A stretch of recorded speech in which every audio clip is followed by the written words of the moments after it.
আসসালামু আলাইকুম এভরিওয়ান। আশা করি আপনারা সবাই ভালো আছেন। আমি আলহামদুলিল্লাহ ভালো আছি। আপনাদের সবাইকে অসংখ্য ধন্যবাদ ভবগুরু ভাইজানের নতুন আরো একটি ভিডিওতে যুক্ত হওয়ার জন্য। বন্ধুরা, এই মুহূর্তে যাচ্ছি একটু ডেমরা। আমার অফিসের স্যারের একটা কাজে ডেমরা যাচ্ছি। খুবই গুরুত্বপূর্ণ কাজ। রাস্তার মেরামতের জন্য এই উঁচু নিচু জায়গাগুলো কেটে রাখছে। বর্তমানে এই জায়গাগুলোতে বাইক চালানো খুবই রিস্ক, কারণ ব্রেক ঠিক মতো হয় না। আসি তারাবো বিশ্ব রোড গোল চত্বরে, খুবই ব্যস্ততম এটি গোল চত্বর।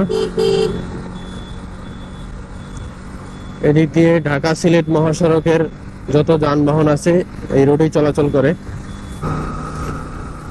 এই ব্রিজটার খুবই বেহাল দশা। মাঝখানের যে জোড়াগুলিতে অনেকটা ফাঁক হয়ে গেছে। আসলে খুবই রিস্কে চলাচল করতে হয়। একটু এদিক সেদিক হয়ে গেলে বড় ধরনের মারাত্মক দুর্ঘটনা হতে পারে। অবশ্য রাস্তার কাজ শুরু করছে, তো আশা করি এটাও দ্রুত ঠিক হয়ে যাবে, যেহেতু একটা ব্রিজের ব্যাপার। একটা ব্রিজ তো আর এত তাড়াতাড়ি নতুন করে করা যায় না। অবশ্য এই রোডের আর একটা বিপরীত রাস্তা, সেটা হচ্ছে যে কাশপুর চিটাং রোড হয়ে কাশপুর যে ব্রিজটা, এটা অবশ্য এখানে ডাবল করা আছে, যে কারণে এটা এখনো কাজ শুরু করে নাই। যে হেলমেট ছাড়া গেল, পুলিশ দেখলো অথচ কিছু বললো না। আর আমরা একবার হেলমেট ছাড়া বেরোইলে দেখলেই মামলা, আর কোনো কথা নাই। এখন এখানে আসলে কিছু বলার নাই আমাদের।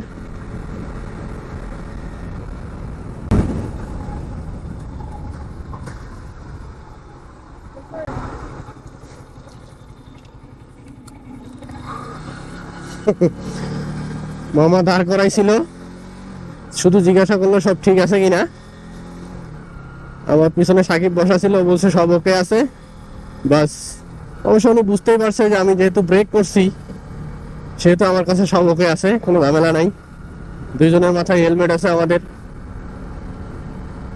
এত সুন্দরভাবে সবকিছু রেডি করে নিয়ে আসছি কি পুলিশের হাতে মামলা খাওয়ার জন্য? এটা তো কখনোই হতে পারে না। আমি চেষ্টা করি সবসময় মানে সুন্দরভাবে সবকিছু গুছিয়ে নেওয়ার জন্য। আমি বাইক নিয়ে বেরোনোর আগে 2-3 বার করে চেক করি আমার কাগজপত্র আমার সাথে আছে কিনা। আর হেলমেট তো সেটা অবশ্যই মাথায়। এটা তো মানে এত বড় একটা জিনিস, এটা তো ভুল হওয়ার কোনো প্রশ্নই আসে না।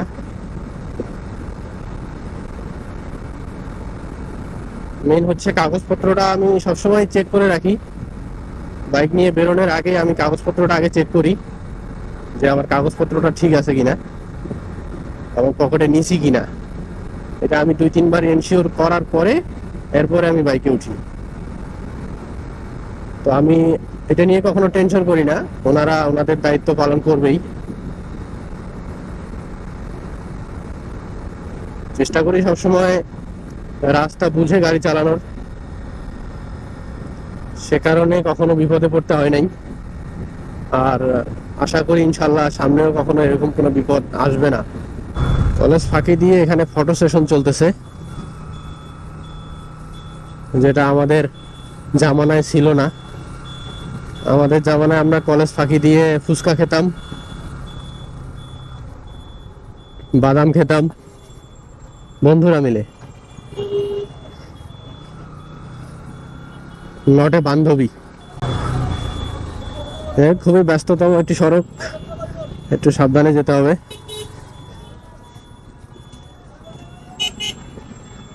এই সড়কে এদিকে আসলে শামসুল হক খান স্কুল অ্যান্ড কলেজ, আরও নামকরা বেশ কয়েকটা স্কুল অ্যান্ড কলেজ আছে এদিকে, মান্নান স্কুল অ্যান্ড কলেজ। জায়গাটা একটু শিক্ষাগত দিক দিয়ে উন্নত, আর ঢাকা সিটি থেকে একটু বাইরে। অটোরিকশাটা এই জন্য একটু বেশি চলাচল করে। এটা একদিকে যেমন সুবিধা, অন্যদিকে অসুবিধাও। অতিরিক্ত বেশি হয়ে যাওয়ার কারণে রাস্তায় যানজটের সৃষ্টি হয়। আর মানুষের চলাচলে একটু সুবিধা হয়। দেখা গেছে রিক্সা কম থাকলে মানুষের চলাচলে বিঘ্ন ঘটে, আর রিক্সাওয়ালারাও বেশি ভাড়া চেয়ে বসে অনেক সময়। সেখানে এদিকে একটা অপশন ভালো, সেটা হচ্ছে যে বেশি হওয়ার কারণে কোনো রিক্সাওয়ালা অটোওয়ালা বেশি ভাড়া চাওয়ার কোনো অপশন নেই। একজন বেশি চাইলে আর একজন অপশন আছে। বাইক মনে বাইরে দিছিল মনে একবার বাইকের চাকার ছাপ। তো সাকিব দেখাচ্ছিল ওই যে সামনে যে গাড়িটা বাইকের একদম সামনের চাকাটার যে ছাপটা হয়ে গেছে, পিছন থেকে হয়তো কোনো বাইক মেরে দিছে। আমরা অলরেডি পৌঁছায় গেছি। যেহেতু স্যারের বাসায় 3 জন মেয়ে আছে, স্যারের 2 জন টুইন্স, মণিমুক্তা আর হচ্ছে ছোট সাবরিনা, তাদের জন্য একটু চকলেট নিয়ে নিতে হবে। কি নেওয়া যায়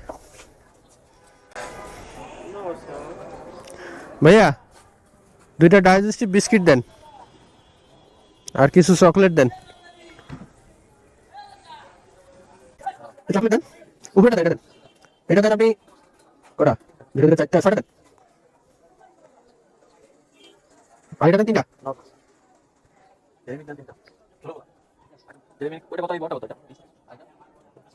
এটা দেন 3টা। চলবে? আয় হায়, এদিক দিয়ে তো যাওয়াটা মুশকিলই হবে আমার জন্য। যেহেতু একটা ভ্যান যাইতে পারছে, আমিও যাইতে পারবো।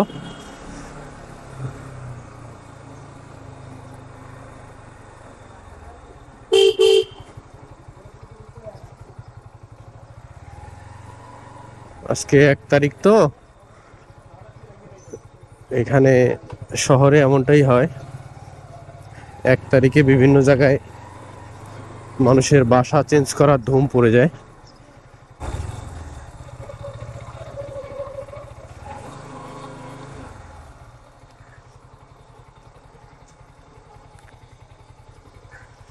এখানে গাড়িটা রাখি।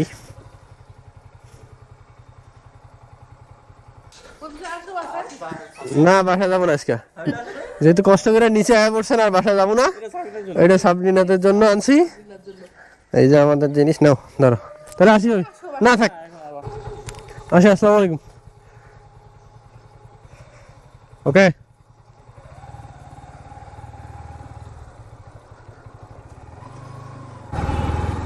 আগেই বলছিলাম এটা খুবই ব্যস্ততম রাস্তা। এটা হচ্ছে রিক্সা অটো চলাচলের রাস্তা।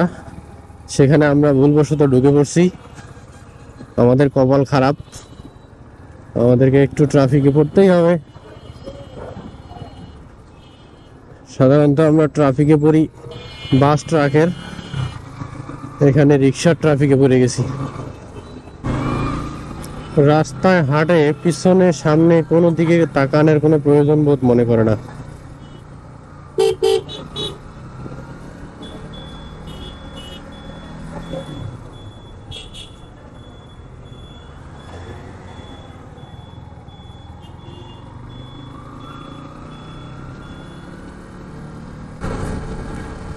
এভাবে কিভাবে উল্টো পথে আসে আমার বোধগম্য হয় না। মানুষ এত অসচেতন, উল্টো পথে না চললে যেন তাদের হয় না। বিশেষ করে আমরা যারা বাইকাররা আছি, কিছু কিছু বাইকারদের কারণে ট্রাফিক পুলিশেরা যখন একটু হার্ড হয়, তখন দেখা গেছে যে ওনাদের নানা সমস্যা। ওখানে ধরে এই করছে সেই করছে, এত রিকোয়েস্ট করছি, এরপরও মামলা দিছে, একদিন আসছি আর আসি নাই। এবং এটা তো আপনাদের প্রতিনিয়তই হয়, যার কারণে তো আপনাদেরকে মামলা দেয়।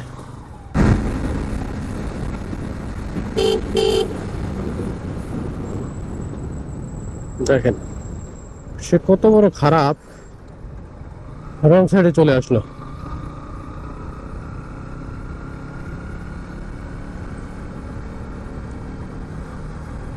যেখানেই জানা কোনো সামনেই এই ইউটার্নটা, ওখান দিয়ে ঘুরে আসলে তোমার সমস্যাটা কোথায় ছিল না, তাকে এদিক দিয়ে রং সাইড দিয়ে যেতে হবে।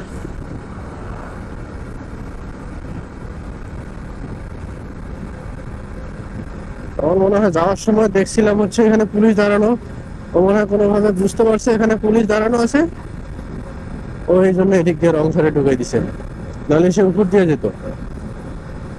তার হয়তো কোনো কাগজপত্রে কোনো ঝামেলা আছে। তোমার কাগজপত্র ঝামেলা, তুমি রাস্তায় বেরোইছো কেন?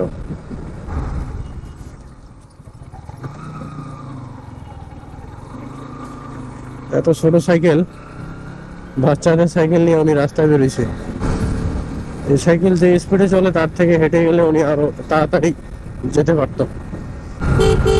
এই হচ্ছে সুপারম্যান পাওয়ার। শাহিনের দোকানে একটু থামতে চাইছিলাম,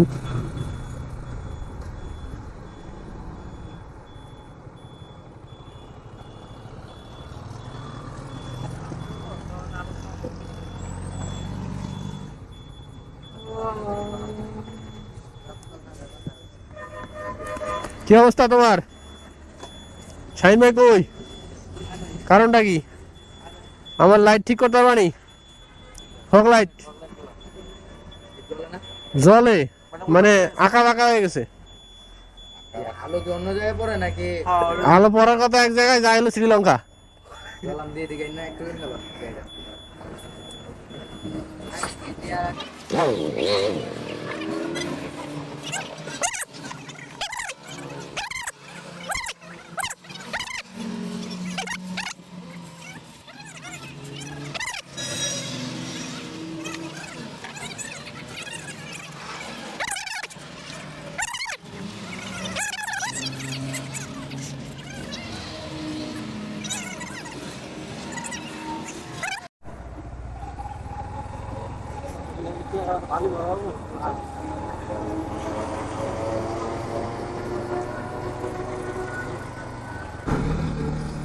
সামনে ফগ লাইটটা একটু মেজারমেন্টটা ঠিক করাইছি, আর হচ্ছে গিয়ে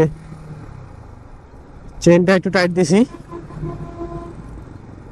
আর বেচারা নিজ দায়িত্বে সাইড স্ট্যান্ডটাতে একটু মোবিল দিয়ে দিছে। আপাতত এই রাতে আবার আসতে হবে। আবার ওই যে ডান পাশের লুকিং গ্লাসটা ভেঙে গেছে, লুকিং গ্লাস এটা নিয়ে ওটা লাগাই নিতে হবে, কারণ লুকিং গ্লাসটা হচ্ছে মেইন। আমি যদি ডান পাশে দেখতেই না পারি আমার পিছনে কে আছে না আছে, তাহলে রাস্তায় চলাচল করা খুবই মুশকিল। সব থেকে মুশকিল যেটা হচ্ছে লুকিং গ্লাসটার কারণে আমি একে ওভারটেক করতে পারতেছি না, আমার পিছনে কেউ আছে কিনা আমি দেখার কোনো ইয়ে পাইতেছি না। তো বন্ধুরা, এতক্ষণ আপনারা যারা শেষ পর্যন্ত আমার ভিডিওটি দেখলেন, আপনাদের সবাইকে অসংখ্য ধন্যবাদ ভবঘুরে ভাইজানের পক্ষ থেকে। আজকে বিদায় নিচ্ছি আপনাদের মাঝখান থেকে। দেখা হচ্ছে নতুন কোনো জায়গায়, নতুন কোনো ভিডিওতে। ততক্ষণ পর্যন্ত ভালো থাকবেন। আর আমার পেজে যদি নতুন হয়ে থাকেন অবশ্যই আমার পেজটি ফলো দিয়ে রাখবেন। ইউটিউবে দেখে থাকলে অবশ্যই আমার চ্যানেলটিকে সাবস্ক্রাইব করে বেল বাটনটি বাজিয়ে রাখবেন, যাতে করে আমার দেয়া ভিডিওগুলি আপনার কাছে পৌঁছে যায় সবার আগে। তো বিদায় নিচ্ছি, ভালো থাকবেন, সুস্থ থাকবেন, খোদা হাফেজ।